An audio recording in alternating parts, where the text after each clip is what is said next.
Welcome to Real Talk Christian Podcast, where we drink coffee and have real conversations on faith, culture, and society. I'm Mark Hyde. And Chris Fuller. And on today's episode of Real Talk Christian, we are talking about cultural Christianity versus biblical Christianity.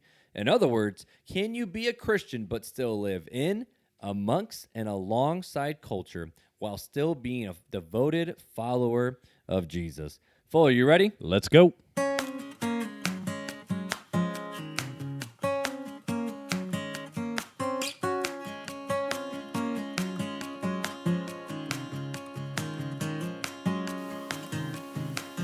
Thank you for joining us at Real Talk Christian, a place where real Christians talk about real issues impacting the community and the world as it pertains to Christians. Now here are your hosts, Mark Hyde and Chris Fuller.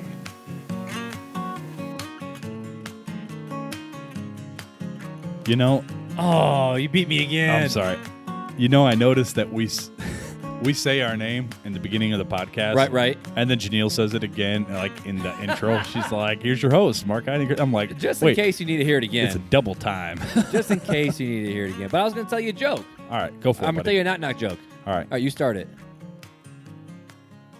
You start the joke. I did. No, start the knock-knock joke. Knock, knock. Who's there? I don't know. That's the joke.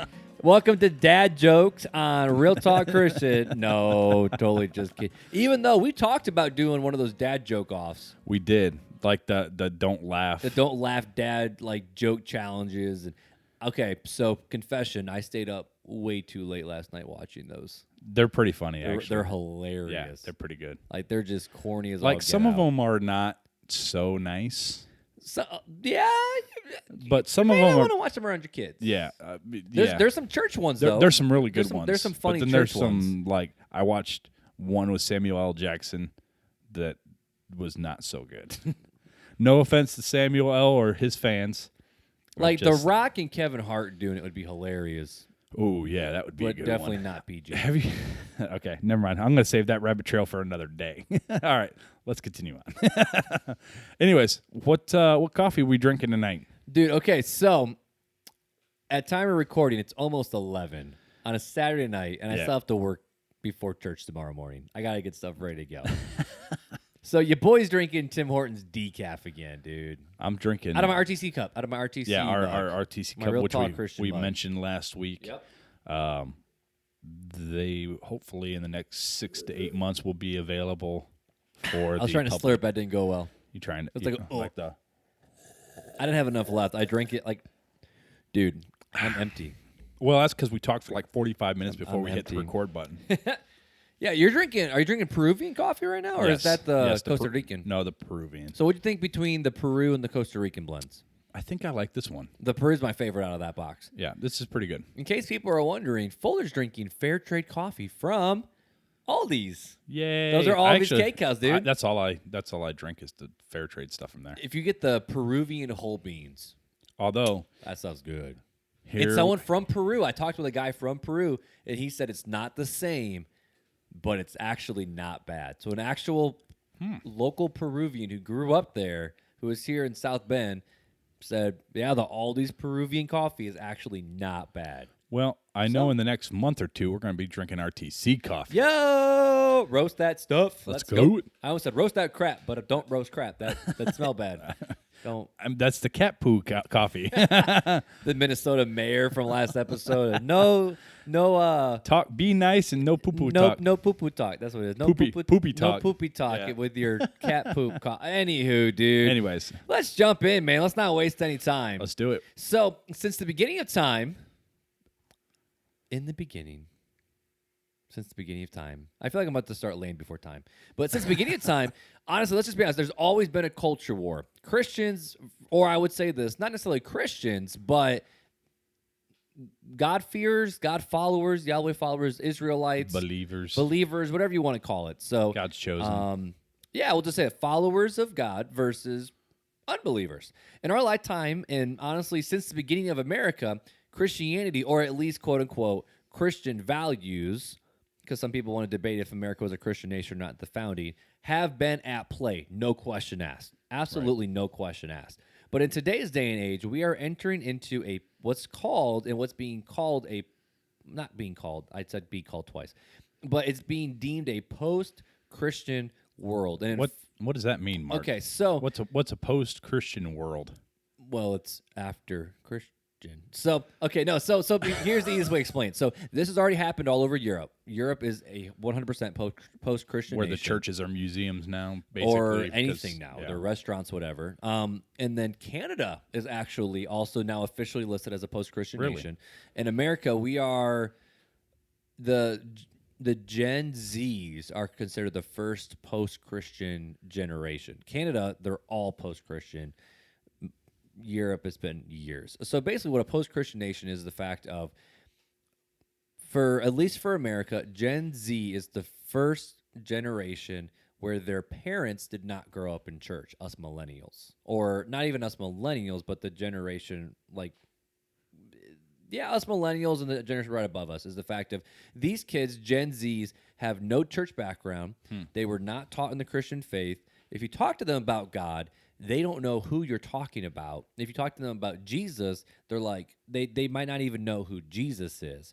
Or if they do, they have a very bad idea of what it is. Right. And in fact, post-Christian nations see Christianity as more of a detriment to society than a beneficial or a help. Not even, because before, even if they were believers or not, there was no question of Christians helped. I mean, if you look at every single hospital, even look here in South Bend, we have St. Joe, which is a Catholic hospital, but then there's another Catholic hospital. There's massive Methodist hospitals. Down south, there's a massive Baptist hospital. So tons of these places were started by Christians. Orphanages were started by Christians. Every major Ivy school was founded to train pastors. There was even women's suffrage was because of Christians, and abolish of slavery was Christians who were the main pushers of that. So there was no question that Christianity was not a detriment to society. It was no, they're big help. I just don't believe it. Rather than, no, I don't believe it. And in fact, we need to rid our country of these Christians because they're a bunch of bigoted, mean-spirited, egocentric people who are making it a worse place. So America is now entering a stage where we will soon be a post-Christian nation. Is what the trend's going. It won't be in it most likely won't be in our lifetime, but maybe in our kids' lifetime. lifetime. In our kids' lifetime. So right now, Canada is considered post-Christian as well as all of Europe. Interesting. Yeah. So today's day and age, we are entering into a post-Christian world. So, actually, yeah, and then I explain it. But basically, just to reiterate a little bit in a more concise way. So, a post-Christian world is a world where those are becoming adults did not grow up with any church, Jesus, God, or whatever. In years past, many people would go to church or at least know that there was a God, but needed to be introduced to Jesus. And now this is the kicker. Now, culture is beginning at a place where there is no God. So I kind of want to set the stage here for a little bit because this is something that I actually realized when I was a teenager. This is going back stories a little bit. At the school I grew up with, in the church I was a part of, the answer was always, you would walk up to someone and say, well, do you know where you're going to go where you die? Right. Like when you die, do you know who you're going to go to? And they're going to be like, no, and I don't really care either. Or it's, oh, you're going to face God. And they're like, no, it's not because God's not real. Right. When you look back at a lot of the not even Billy Graham, but like Billy Sunday, like way back in the 20s. And was it the 20s? Was Billy Sunday? 20s or 30s, I think. Somewhere around there. Billy Sunday, old school revivalist. Right, because that's actually, fun fact, that's one of the people that Billy Graham influenced Billy Graham's life. Correct. Billy Sunday. Yeah, and Billy Graham got his start, back in the 50s? Yes, I think mid-50s. Was when he started making his preaching circuits. Tent revivals. Man. And his dad was an evangelist too, which is super cool. Yeah. But it's more the fact of those evangelists way back in the day just had to say, basically, turn or burn. Turn and burn, that'd be bad. But the fact of it, all they really had to say was just the fact of, you're a sinner, you know they're a sinner, you know you can be right before God. There's a God who saved you, yeah. And they're like, yeah, you're right. And now it's like, bro, science already proved there isn't a God, so I don't know why you're wasting your time. So we have to even start at a different place in evangelism. We got to start with the fact of, no, how did the world even start? Like what's the cause for all the problems? Yeah, we have to start from the beginning, and have to prove that there is a God first. And this is where the Ken Ham arguments come from. And he's been arguing this for years. Of you got to begin with the creation apologetic, which is super cool. Right. But that would be a good podcast, by the way. One. Yeah. We should do that sometime. Anyways, continue on. Write that down, secretary. Gotcha. That doesn't exist. I'm on it. But, we have a secretary. His name is Chris Fuller. Look at that. But the question, though, is the fact of culture is beginning at a place where there is no God. So the question is what do we as Christians do? I can edit that. Yeah, no. I think you need to define the culture first a little bit better. Okay. And if you disagree, define your points of culture. Because I don't want to jump. Definition. I don't want to jump the gun on what I think Christians should do until you hit that point. Because I can see it, but others. Then we might have a different definition of what culture actually is. Exactly. So okay.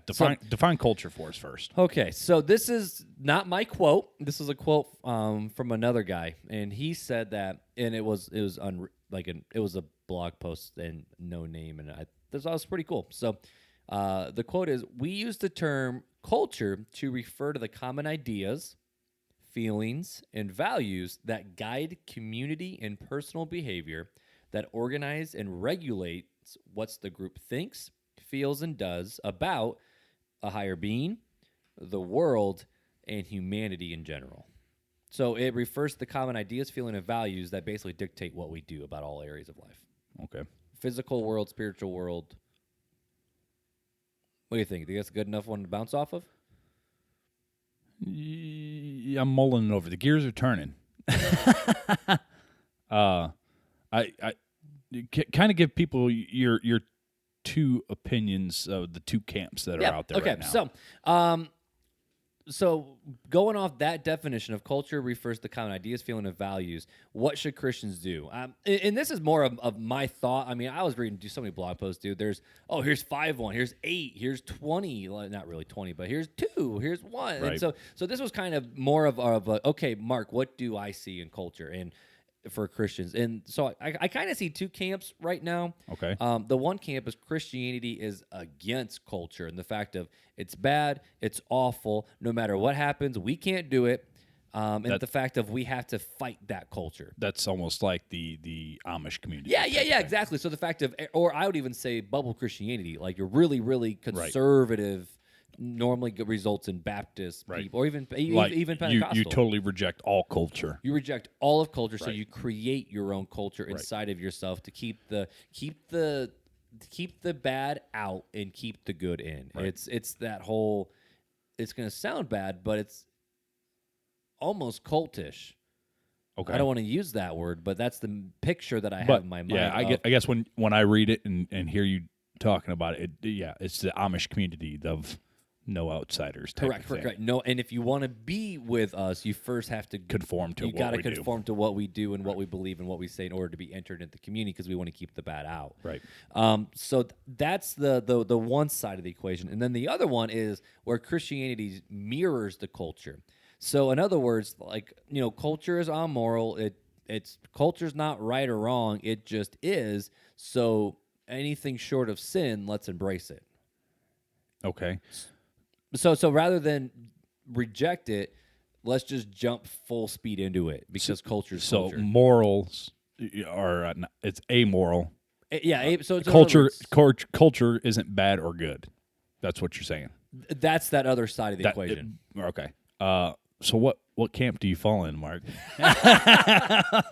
Because I'm gearing up to go. I apologize to whoever ears we just busted on. I watched that on GarageBand just peak.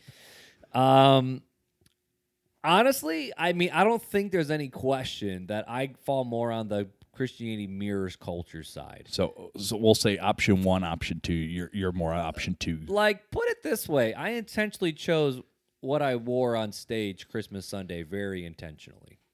Okay. And part of that's my 3-wing tube back to the Enneagrams. I care about how I look. Okay. But yeah, but if I had the money, I'd be having the drip on my feet, and I'd be having the shoes. Explain and all why. that. Explain why you lean more to. Well, not lean more. You are the second option type. person. See, it's so different when you're like, Mark, what do you think? And then Fuller, it's like, hey, Fuller, what do you think Mark is? Like, it's a whole different, because you're different because you don't care about at all what people think about No. you. You are going to do what you going to do, Right. and whether you like it or not, sorry, that's the way it is. You know, the discussion that was happening before we hit the record button for this was I kind of fall in the middle, but lean more to option one-ish, but not to the cult status. Right. Is where I'm at. Right. I'm like the guy that would walk in like looking like a mountain man to like a business meeting and wouldn't care. You would look like Christoph walking into the royal wedding. Right. Yeah. Yeah. Well, it'd be his own wedding because they're getting. I'd probably wear like flannel shirt and like suspenders. Yeah, like a lumberjack walking into like some going to formal meet setting. Queen Elizabeth or something. Right. And me, I look good. Like, let's just put it that Yeah. way. But so why I fall into camp too? I mean, there's multiple reasons. I mean, the biggest one though is the fact of, I mean, it's no question I'm a mainstream type guy. Like that's my personality. So what's in right now is normally is not something I go, really? Like that's in. There are some things where I go, huh? But that's just because some people are just weird. But like I think TikTok's pretty dope. I think TikTok is super dope. I'm just gonna say it. Even the word dope is like. Yeah, I say. I mean, all the time. although that's kind of not trending at the moment. You're kind of outdated with that one. See, it is in your old age. You're it becoming is, more like me. but I know all the. I mean, I know all the other terms and phrases. But in one sense, I don't know if it's because I'm a youth pastor, so I have to like, and I don't want to get old. I don't want to be 30. You're going to be one of those like grandpas who are like, "Yo, kids, what's up? That's dope for real." Like, dog. It's like Michael Scott when he's wearing that bandana. It's like you're trying to. That's going to be you, man. That's going to be me. Yep. No, but it's more the fact of if I want. This is the line where I've drawn it myself. Is if I want to reach people in culture, I want to be able to do that and meet them where they are, I guess is the best thing. So I want to be able to be involved in culture in such enough where, I can step into people's lives and I'm not this weird person stepping in. Cause it's almost like, like picture it this way. You're in this one big thing. And then like if I just walk in, like I'm totally normal. I fit in with the crowd. It's totally okay. But I'll have conversations. People go, "Oh, wait, so you're a Christian? Oh, that's pretty." I'm not. This is not at the brothel or at the strip club. I'm doing this, but like at the coffee shops, right? At places where people hang out, the common areas or whatnot. Then you got like this person who walks in, and if someone walks in Amish garb, all of a sudden it's like all eyes on them. Like they're weird. They're not a part of this. Like they're not normal. Right. I guess for lack of a better word. Okay. So I guess the one thing is the fact of if I want to speak into culture, I want to know where culture's at. I guess for lack of a better word. I'm mainstream. Like I grew up in Northwest Indiana, right outside of Gary, which Gary's a very hip hop basketball culture group. So I had all the shoes, man. I had the Iversons, the T-Max. The Andy ones that are at Walmart now. I had and ones when they were like 125 a pop, man. Like I got a job when I was 14. They're like $15 at Walmart now. $15, they fall apart. I mean, even right now, like I still wear T-Mac relaunches. My indoor soccer shoes are bright freaking red, and I just bought those. It was always yellow before that. It was more the fact of I was too poor or my money all went to Chick-fil-A, so it doesn't all go to shoes. So I'm never going to be featured on Preachers and Sneakers. Like it's just what it is.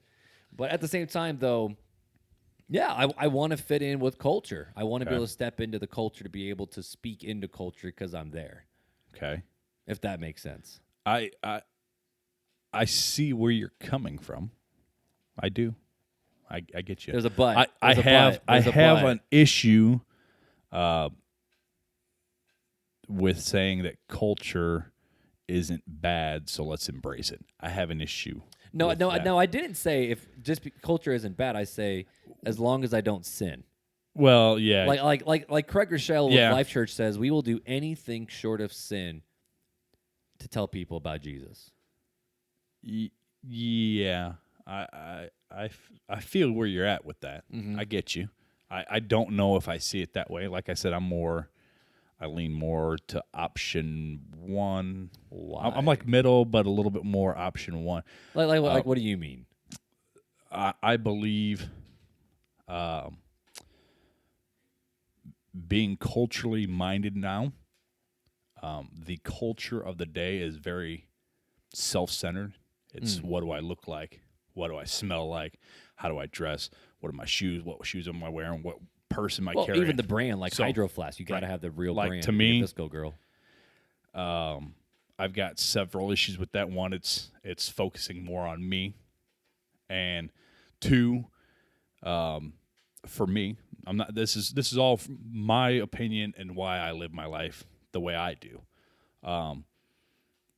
But to me, it wouldn't be a good steward of my money if I'm dropping, $200 on a pair of sneakers when I could go to and get a $60 pair of Pumas and take the other $140 and put it towards missions. Right. Now you're David Platt. So to me, it's. Now I will say this: I'm not the pastor who drops the $200. No, and that's what I'm speaking for myself. As I'm having my iPhone 11 in my hand with my MacBook next to me. And my I got the iPad iPhone open. 8 Plus, and it's just because it's got the big screen. You're old. So yeah, well, no, yes and no, but to me, I feel like Christians should stand out a little bit, but not in a so much of physical sense. If by physical being like the way you look, right, yeah, right, or the words that I use, I don't have to go around saying. And I hope they're not swear words because I don't really understand what they mean. But like fleek, you don't I don't know what that means. I don't know what the word fleek means. I didn't know what the goat was until I started talking to you about it. On fleek is already gone. Like if you say that, you're dating. Like you don't say on fleek anymore. I have no idea. I like bay. You got that drip. You got the drip. I don't know what any of that means. Like got the drip. To me, I like the English language. Like the one that's in the dictionary, like not the one that they add every year because people make up words. Like frenemy. I remember when frenemy got into the dictionary. Yeah, like that to me. I don't see the purpose of that. I'm not going to go to a business meeting and talk like that in front of people. I'm not going to go tell people about Jesus and be like, "Yo, bro, that's dope." That's just not me. And I'm not speaking against anybody that does that. I'm just saying that's not me. Because I do that. Well, yeah, you drop dope a lot. I do, in other terms. So let me ask you this then, because I'm actually like scrolling through preachers and sneakers right now. Oh my There's goodness. also prophets and watches too. To me, why? So what's the purpose of it? No, I will say this, what's the purpose? I want to know what the reasoning is behind. Like, I'm going to take pictures of my sneakers or my watches. Well, I will say preachers and sneakers is more this fact that people are just living their life, and then someone takes a screenshot and then says how much the shoe costs or the sweatshirt or but belts or whatever. Again, they're going out and buying it, but why? What's the purpose of wearing these expensive clothes or expensive shoes? Right, or like this watches? one pastor. I won't say who, but it's like she's got some Yeezys. He's got he got the Jordan 1 retro, like the white and the yellow. But then like their bags, like that bag doesn't even have they took the price tag off of it. But that fanny pack cost $2,000. But see, like to me, they're material things. Right, $600 for some Gucci shoes. $500 for a Louis Vuitton belt. To me, that's the stuff the rich young ruler would have wore. Air Prestos, Off-White. You didn't hear anything I just said, did you? Yes, it's like the rich young ruler. Yeah. You said the rich young ruler. And what was he told? He was told that it's easier for a camel to go through the eye of a needle than a rich man to go enter into the kingdom when of God. he said that I've followed all of these things since my youth, what was the next thing that Jesus told him to do? Sell all your possessions and follow me. And why would Jesus say that? Because he loved his money and his stuff more than actually what it meant to follow Jesus. Yes. And I think also he wasn't a good steward of what God had already given him. Right. And he could have helped a lot of other people by selling all of his stuff. One. I don't believe I'm with you. I don't believe that God ever works on one level. Right. I believe that God, when he speaks something, there's several different things he could be pointing at the same time. Like when something happens to you, there's a lesson to be learned. And it could be like 8 lessons plus 2 more lessons for Joe Schmo down the road and 6 more lessons for Jason over here and whatever. So it's God is above our thoughts and and we can't fully ever understand his ways or who he is on this earth. So you gotta kind of expect there's probably a little bit more behind the statement that Jesus said. Obviously, the main one was, yes, love of money. He didn't fully love Christ. Right. And that's why he said it. But I just look at other aspects of that passage, like, hey, you're not fiscally responsible. You could be helping the poor out, but instead you got all the money you're saving up. It's like the storehouses. They talk about storing up everything here on this earth. You can't take it with you. Right. What's the point of it? So right. So I'm gonna rebuttal. This is not a rebuttal off me. This is a rebuttal I've heard off of other people who are part of this. So it's at what point does that stop though? So it's like, okay, for example, like so there's a pastor I follow, Chad Veach, one of the best communicators ever, man. He's out. He's in L.A. Like they actually rent out a old theater in L.A. Right. So to fit in with that L.A. culture, you got the Biebs, you got Hollywood, you got all these different things. So he looks the part, man. Like he looks like a mega church pastor. Like he just does. He looks the part. But he loves Jesus and he preaches Jesus hard. I mean, it's phenomenal. His books are amazing, all these different things. And so for on the one side, he's like, would people even listen to him if he didn't at least like he's one of us. So let's listen to him because he is one of us. But then on the flip side, there's also the thing where it's the fact of at what point do you become a monk and get rid of everything? Because it's the fact of okay, so I always buy the year behind on clearance because it's more the fact of I didn't have a lot of money, so I still got my T-Max, but it wasn't until the next year. Like when the 3s got dropped, I bought the 2s.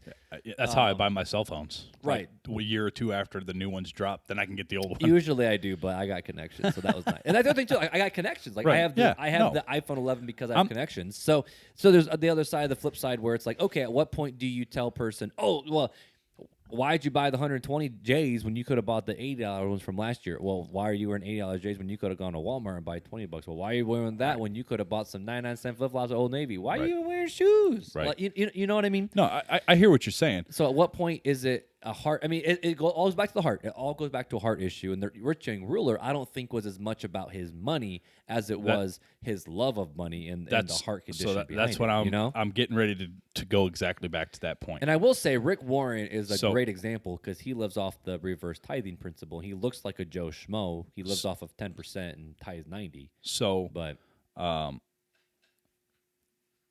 if you look at giving is a whole different subject. So I'm just going to touch on this, and then I'm going to come back to the rich young ruler. So if we think about the old woman who gave, what was it, 2 mites? Oh, it was pennies. It was barely nothing. She gave all she had. Right. That's a heart condition. Right. Okay. So the Pharisee gave a ton, but it was not even a drop of the bucket. Right. Exactly. So we go back to the rich young ruler and his love of money. It becomes an issue when you're more worried about what you look like than spreading the word of Jesus and showing the love of Jesus. If I come up to you with my Gucci's on and all this other stuff, and you're a bum on the street, how much do you think that bum's really going to listen to you? Right. But if I approach him as a regular Joe Schmo, and maybe reach him a little bit better, you know what I'm saying? Right. But that's the same reverse answer to the rich people in L.A. or Portland or DC. And I get that, and but the DC like pastors wear suits over there. It goes back to the heart condition, right? Or what are they doing it for? Are they doing it because they want to look good? Mm-hmm. Profits and watches. They get the watches. Who needs that type of watch? I mean, really, you don't need that type. He raised his hand so high. No, I don't want those watches. You don't need like a Rolex that's like $5 or $10 grand or something. Like that's my car, bro. Like if you're doing that, it's not to reach the culture. You're doing that because it makes you feel good about you, right? I would say so. More than likely. Yeah. Ooh, I just peeked there. I'm sorry about that for your ears.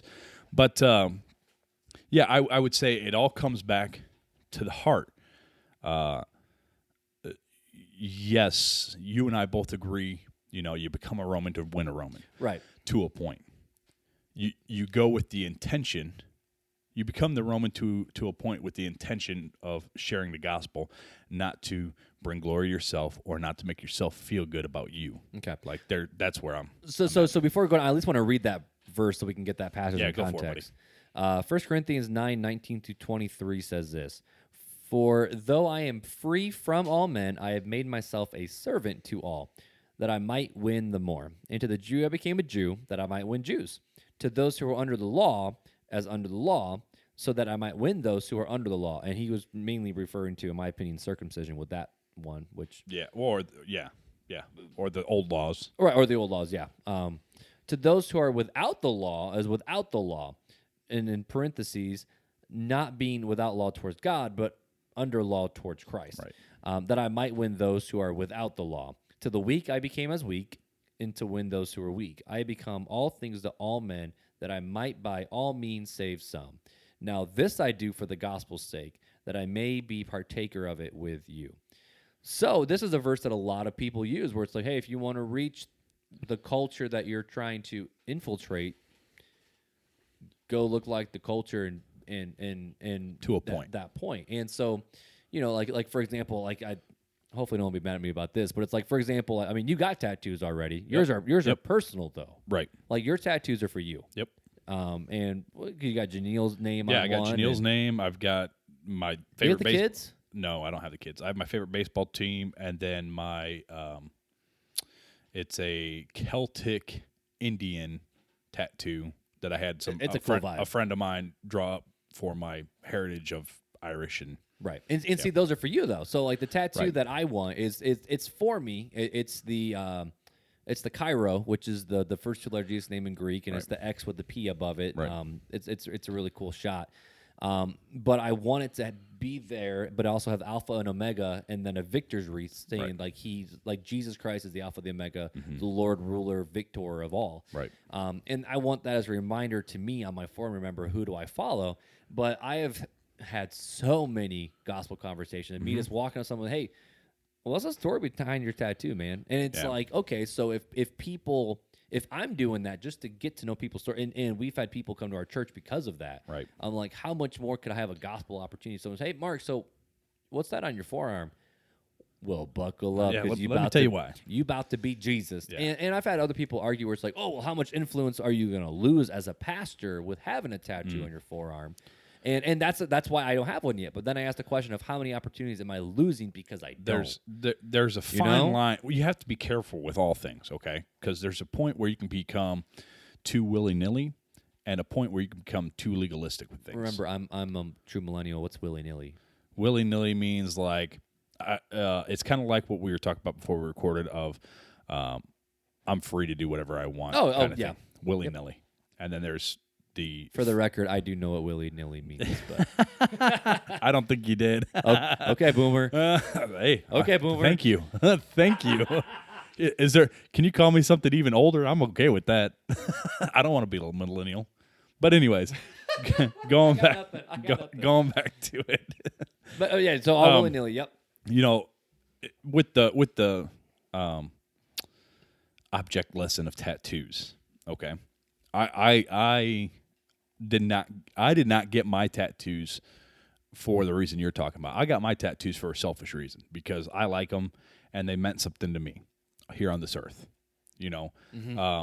My two I got when I wasn't following Christ, and then the one I got at Janelle, it was mixed reasons that I got that, but I had just come back to recently following Christ when Janelle and I got together.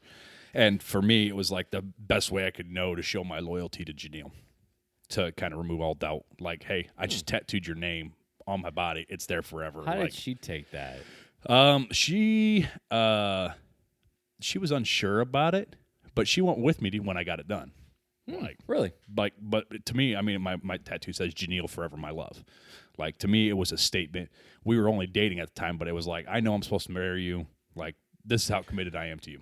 Yeah, we weren't even engaged when I got it. Like, it was like, yeah, I don't recommend anybody do it. Like, but to me, I knew there was no looking back. So that was just that's why I always say if something ever happens to Janelle, you got to find another Janelle. No, I'll never get remarried again. because she is forever my love. Like that's my cool. wife. That's doesn't matter what happens. I will always love her, and I know that she's the one that God has for me. And so, yeah. But that's the story behind that. That was a big rabbit trail. So let me ask you this. I mean, this is going to be a longer episode, but that'll be okay.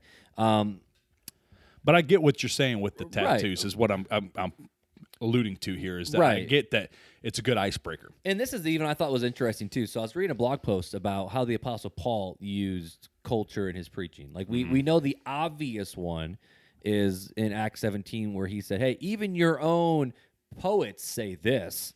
It's when he was describing the shrine, I guess for lack of a better word, the shrine to the unknown God. And he was saying, "Hey, do you know who that is?" "Nope." "Well, I do, so let me tell you about him." And it was the fact that he said, here it is. So Acts 17:28 says, "For in him we live and move and have our being, as also some of your own poets have said, we are all also his offspring." And so Dr. Cargill, I'm not exactly sure who that is, it's just from some research, said that this is a direct quote from the poet Aratus of Soli, who wrote some 300 years before Paul about the unknown God, who said, "For we are also his offspring." So the Apostle Paul knew culture. He knew what he was stepping into. And the other thing, too, is he was at Athens. He was in Greece. Paul was a Roman, and he knew, Greece history. And there's even a lot more places where when the Apostle Paul would use certain phrases, those were actually cultural phrases that those people would have known that Paul redeemed. Right. So I don't have the list in front of me. I wish I did. But there was like 5 other quotes that the Apostle Paul said in Scripture where someone actually made a connection of, this person said in culture, they said this thing that was similar to what Paul said, and it was years before Paul, or it was around the same time as Paul, and all these different things. Mm-hmm. And I was reading all the comments, and Christians were like, the Apostle Paul only ever wrote Scripture and this, that, and the other. But I'm like, no, you can't argue the fact that Paul knew the culture he was stepping into, and he took full advantage of the culture. Right. But this is also the same guy who said, offer your bodies as living sacrifices. Don't conform to the pattern of the world. And he even says, don't you know you should not be unequally yoked with an unbeliever? It's not okay. Like, this is the same guy who said we're called to be separate from the world, to not be conformed by the world. Right. But it's the same dude that was using the world to impact his culture. So that makes me beg the question of, at what point is it okay to say we're separate, but at the same time, it's like, I'm going to use culture to reach the culture itself. Mm-hmm. I think that's kind of where the question lies. Yeah, I think that the defining line is, where's your heart at? That's really gonna solidify what's culturally I can do this acceptably, that's not sinful, and no, I probably shouldn't. I should probably be the opposite, because we are called to be a light in the darkness. Right. And sometimes I believe that you can't have culture without people. We had this discussion before. Right, yeah, because culture is made up of the people. Right, yeah. So the ideas, everything of culture is made by people, therefore it is people. And we know... And that's why I say culture is more amoral, because people are sinners who create a sinful type of culture. Right. Culture is just the result of the people. Right, yeah. So, it depends on where your heart's at. And I think that's one thing that Paul was alluding to in the not being without law toward God, but under law toward Christ, is that there is a standard for Christians. And that standard is, where's your heart? Just like we talked about with the rich young ruler, where was his heart at during that period when he had that discussion? So it's very important to check your heart before you go out and buy that Rolex, or, just saying, hey, I'm doing this for Jesus, but are you really doing it for Jesus? Are you doing it for yourself? You're doing it so people look at you? Are you listening to that music because you want to be known as the cool person? Are you talking a certain way because you want to be that cool person? You want to fit in? Are you at work, or at school, or, hanging out with your friends, or hanging out with your loved ones, and there's certain conversations that are going on, and you jump in because you don't want to be looked at as the person that's left out. You know, that's the culture. You know, there's definitely got to be a stout line, and I'm not saying it's got to be like a sinful conversation that you're jumping into. It could be just not a one that's pleasing to God. Mm-hmm. You know, there's one of those gray area ones. Yeah, I don't know if this really helps my walk with Jesus. Right, exactly. So, where's your heart at when you're jumping into the culture? We are called to go into the world, to preach the gospel, take the good news to the world. Part of that's being in the culture. Mm-hmm. And regardless, if you're alive today, you're at least in some way part of this day and age's culture, whether the car you're driving, the gas you're putting in the car, like, you know, food you're eating. The stores you go to. Because 200 years ago, there was no preservatives in the food like there are today. So that's part of the culture change and, you know, health nuts and non-health nuts and all this stuff that's going on. But there is culture and everything that surrounds us. It's just how far do we take conforming to the culture, and what is our heart behind it, I guess is what mine. No, that makes sense. I have two thoughts and a question to kind of start landing the plane. The one thing that I get very nervous about with Christians, I'll say this is me berating the people who want to go lock themselves in their bunkers until Jesus comes back. Right. You know, there's been so many times where they want to avoid culture at so much that even when culture is correct, they still won't jump on board. Right. Like I actually wrote down 4 different things. I talked about that at the beginning of what should Christians do when culture is actually correct and we are not. Mm-hmm. Like one of the big ones was slavery.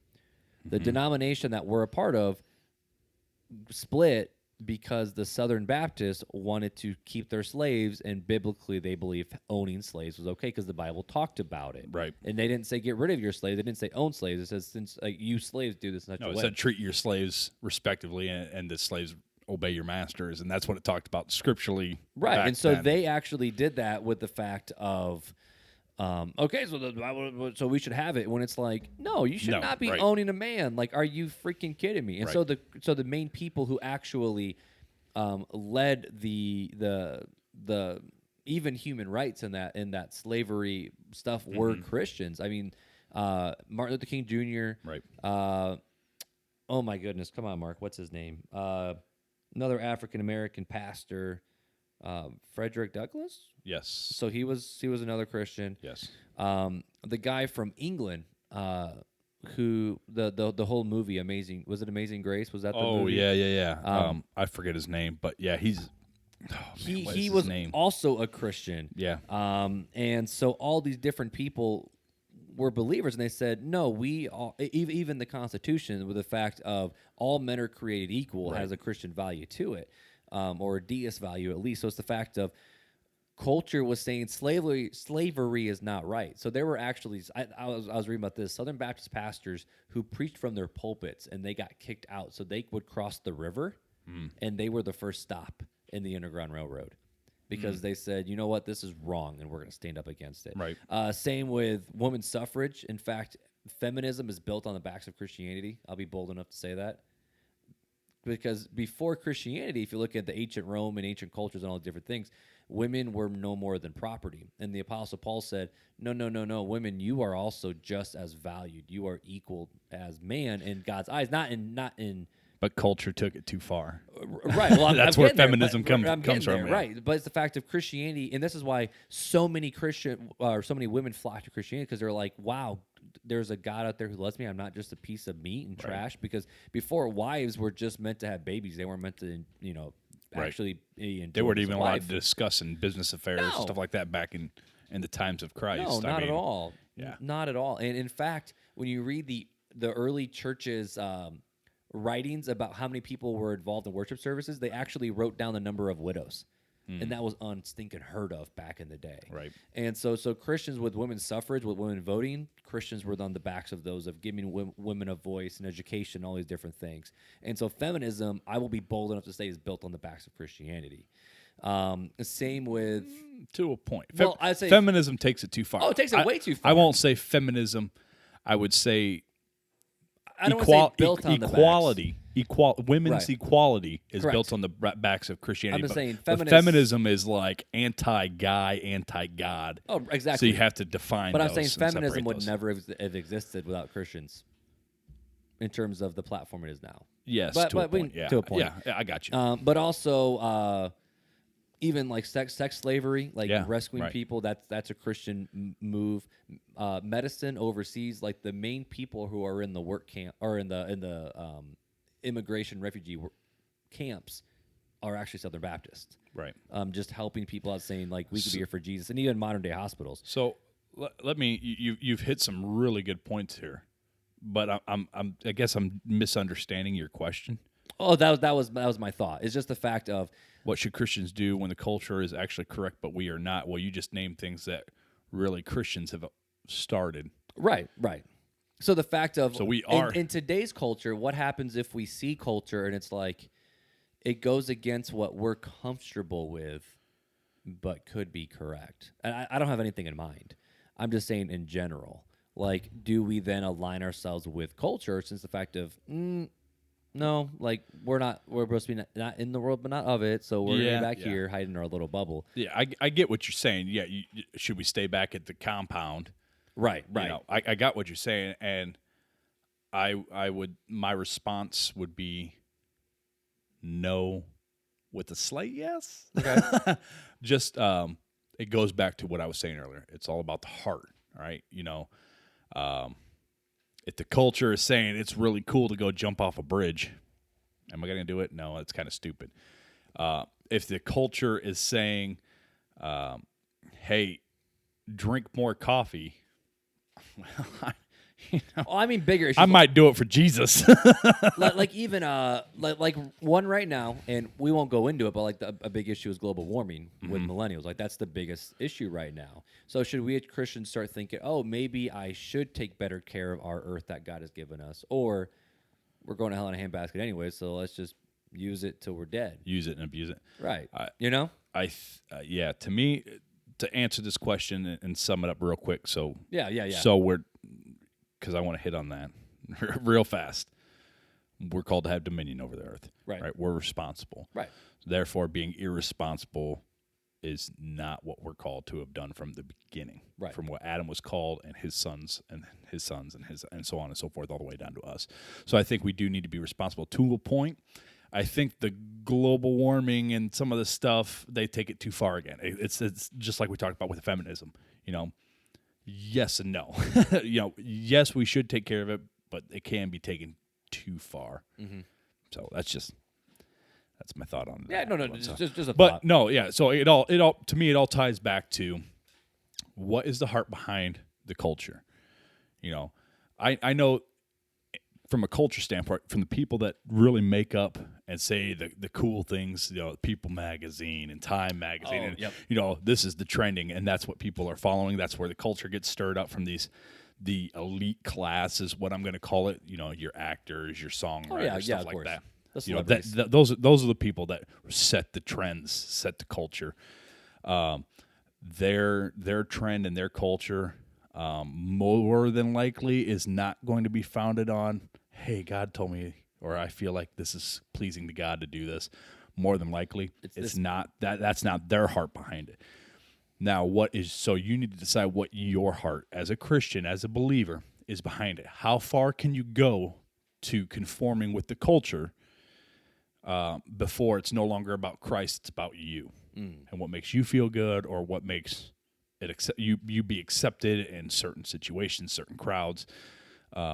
I think if that's where your heart's at, you're doing it for the wrong reason. For me, my heart is I can reach people in a pair of jeans and a T-shirt, and if I can't, well, somebody else like Mark is going to be able to reach him with his my drip and my flat bills. Yeah, there you go, and his dope talk. So let me end it with this question then. In your mind, what is the Christian's role in culture? If we're called to, and we fit on this in other episodes, I'll bring the other episodes in, where what does it mean? And I encourage you to go back to listen to In the World, Not of the World, or, you know, already not in it, but for it, all these us versus them type thing. Like we've had those types of several, would Jesus smoke pot? All these conversations we've had. But what would you say is the Christian's role in culture, or what would say maybe more personal for you? What do you believe a Christian's role in culture is? Like Matthew 5:16, let your light so shine before men that they may see your good work and glorify your Father in heaven. That's what my view of my role in the culture is. The path to destruction is broad, but the way to truth, to God, to righteousness is narrow. To me, that scripture speaks of culture. You can follow the crowd and allow them to lead you, or you can follow Christ and allow him to lead you, and you may get made fun of. You may, we talked about, and we sent each other articles yesterday about the person in China, the pastor in China, and the pastor in India that had been locked up for having these worship services, and they didn't care because they were going to follow Christ. And we were talking about it's the same tactics that was used on Christ: humiliate, discredit. Mm-hmm. And that's what the world is going to do to us. It's okay to be hated. Christ said, they will hate you because they hated me first. And what's funny is this conversation we're having right now that's not even on their minds over in India and China. Right. Yeah, they could care less. They're going to follow Christ. Right. So for me, that's where I want to align myself. I want to align myself with Christ. I don't have to look a certain way or sound a certain way or use certain words to make my impact on Christ or on the world through Christ.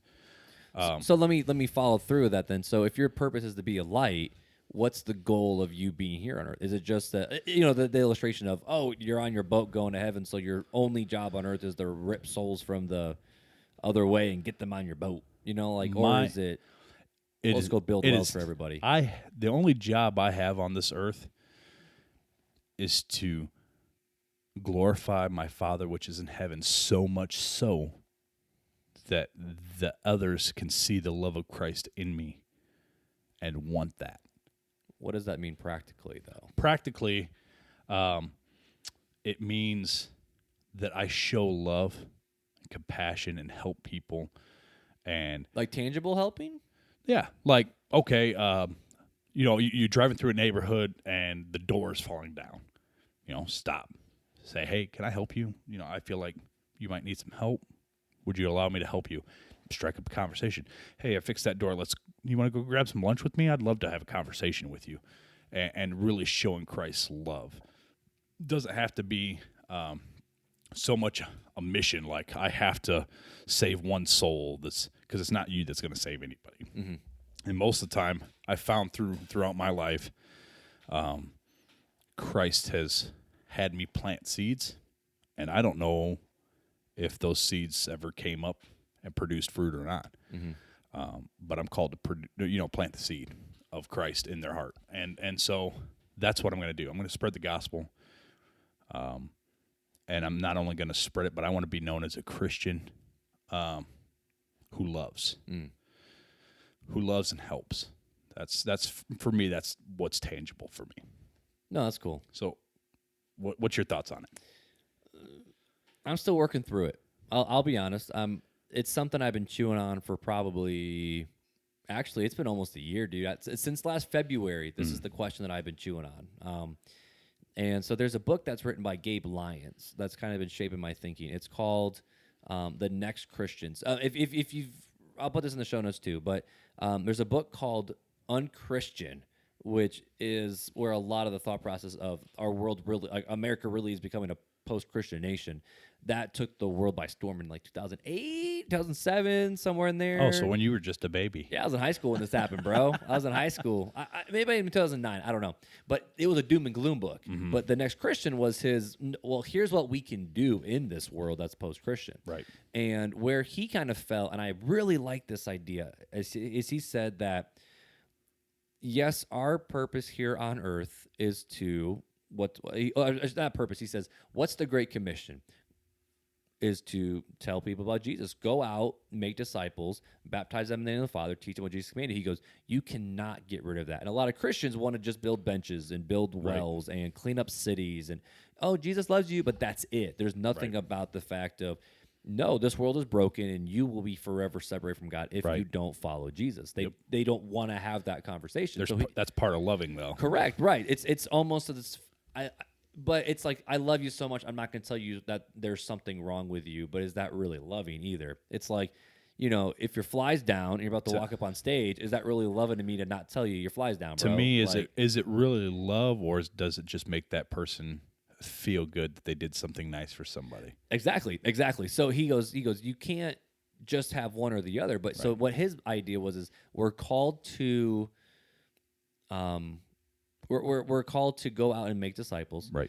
But we're also called to, what it says is take care of widows and orphans and take care of the poor and be peacemakers and to do all these different things. And this is how he described it. He says, we are called to live our lives in such a way where people can get a taste of the kingdom to come. Right. So the way he sets his picture up is you're doing all these acts of service, all these different things. Well, why are you doing this? It's like, well, because Jesus loved us. And because, we want to show this love to you. Oh, this is super cool. And he goes, yeah, just wait till you see what's coming next with the kingdom.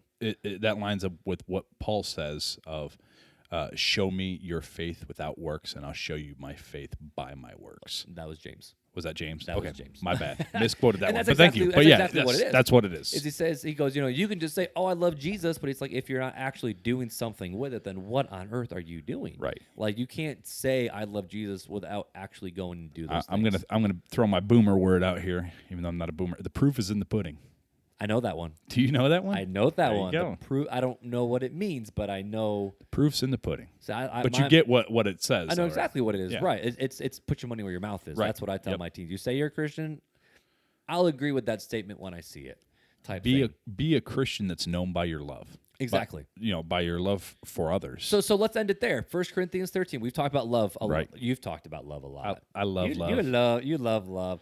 1 Corinthians 13. Love, peace, and joy, man. I mean, it even says, and I know pastors who need to read 1 Corinthians 13. Let's just be honest. He goes, you can basically, he's the fact of, you can have angels at your feet. You can have the best tongue on earth. You can be the best communicator. You could be the best this. You could be the best that. You can do all these different things. But if you don't have love, what are you?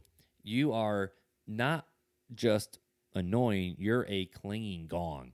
And how I demonstrated my teens was I took a drumstick and I would be talking and I would just start hitting the cymbals on our kit, on the drum kit. And it'd be like, and I did it for like 2 minutes and I was just hitting the cymbal. Oh, wow. And I'm like, were you guys paying attention? They're like, no, you were driving me freaking nuts. And I'm like, yes, and that's exactly what you're doing to unbelievers by the way you're living, by not having love.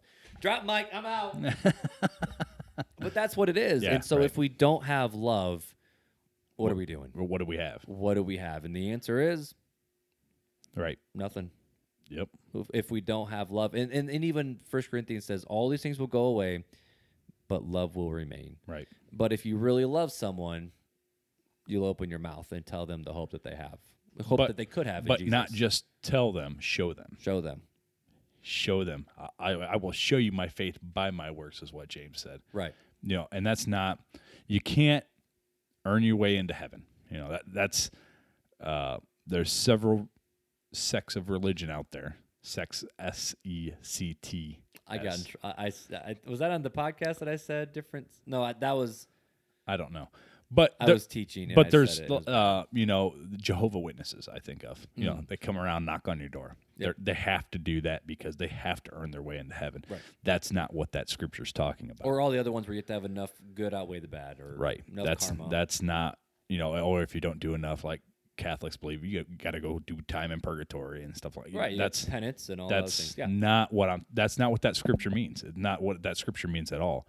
It means that you are so filled with God's love and your love for God, which, by the way, we can't love God without God loving us, because God is love, and we wouldn't understand what love is without God. You Calvinist, you.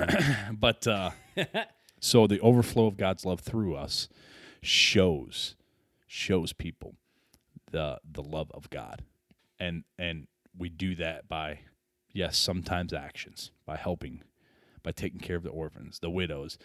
by giving tithe. You know, all these things are important. Giving to missions, sending missionaries, being a missionary in your own community. That's what shows the love of Christ. Telling the good news. Telling people that, hey, you're separated from God right now. And I'm going to tell you the good news, but if you don't accept it, I'm going to tell you where you end up. Right. Like, that's just that God is a just God. You know, if you were a murderer and you went to see the judge and the judge is God, he's not going to just give you a pass.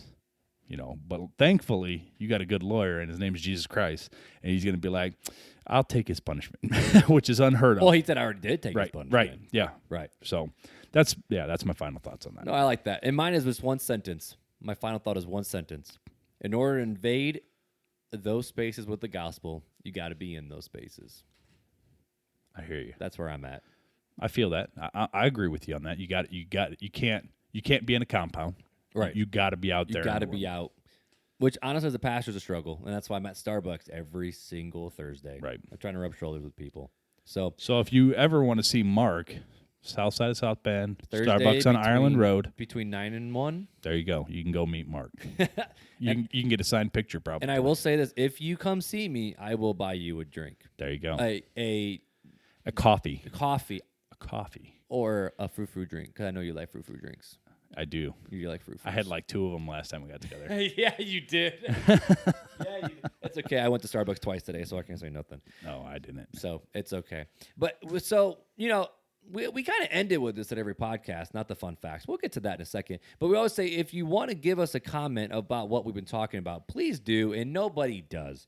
People have commented about, we've actually had a couple rebuttals on our Instagram. We've had one about, it was a Christian, and they rebutted it. And I rebutted it back. I haven't heard anything back, but I'm like, that's what I want, man. Let's have some conversations. And we had some good conversations with some rebuttals on Facebook. Yeah, it's been great. Right, and I will say a lot of my Facebook posts are clickbait. Let's just be honest. I word it such an obscure way where they're like, I can see it both ways, and I'm like, that's the point. You're welcome.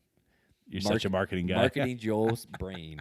But seriously, if there's something we're missing, or if you have an opinion, or even if you want to tap into this conversation and add more of your voice to it with how do we handle things with art and music and media and the job force, and as Christians, how do we enter into these spaces? The art one is very big on my heart right now, is how do I invade the art culture, right? I mean, that's just one that I've always been, and I don't know how to do it because I'm not that tried and true artist, but I have friends who do, and it's pretty cool. But how do you invade those spaces with the gospel, and at what point do you, in your mind, say, I'm still okay with being the devoted follower of Jesus, rather than someone who, honestly, let's be honest, doesn't look like a Christian, doesn't talk like one, but you claim to be one, but your actions don't back up what you say. Right. So let us know. But as we land the plane, it is now your favorite time. It is Fun Facts with Dad Tired Fuller. Dad Tired Fuller. I like that one. Fuller. All right. Well, I'm not ready. You didn't prep me with this one. What do you mean? Oh yeah, I know. I'm going to learn alongside everyone else. Here's the fun fact of the podcast. Oh, here we go. Day, evening, whatever time you're listening. Story time. Did you know a flock of crows is known as a murder? What? Some might say that a group of 2 crows is an attempted murder. Dad joke. Yeah, a flock of crows is known as a murder. SMH, bro. It's not a flock. It's a murder. There's a cultural reference. SMH, bro. Shaking my head. Good job. I know that one. I'm not that old. Good job. I'm trying to think of the other one. You talk about how old I am. I'm only like 2 years older than you. If you're older than me, you're old. That's just what it is. But if they didn't see me, but I was over here, palm to forehead, going, I knew what's coming. Yep, there it is. I love it, man. All right. Awesome. Hey, we are so thankful for you guys. Thanks for tuning in. We cannot do this without you guys. So, until next time, take it easy. Thank you for listening to Real Talk Christian. To help get our podcast into the ears of other people who need to hear these conversations, we would love for you to leave us a review on Apple Podcasts or Google Podcasts. To keep the conversations going, feel free to follow us on Instagram and Facebook and share our content with others. See you next time.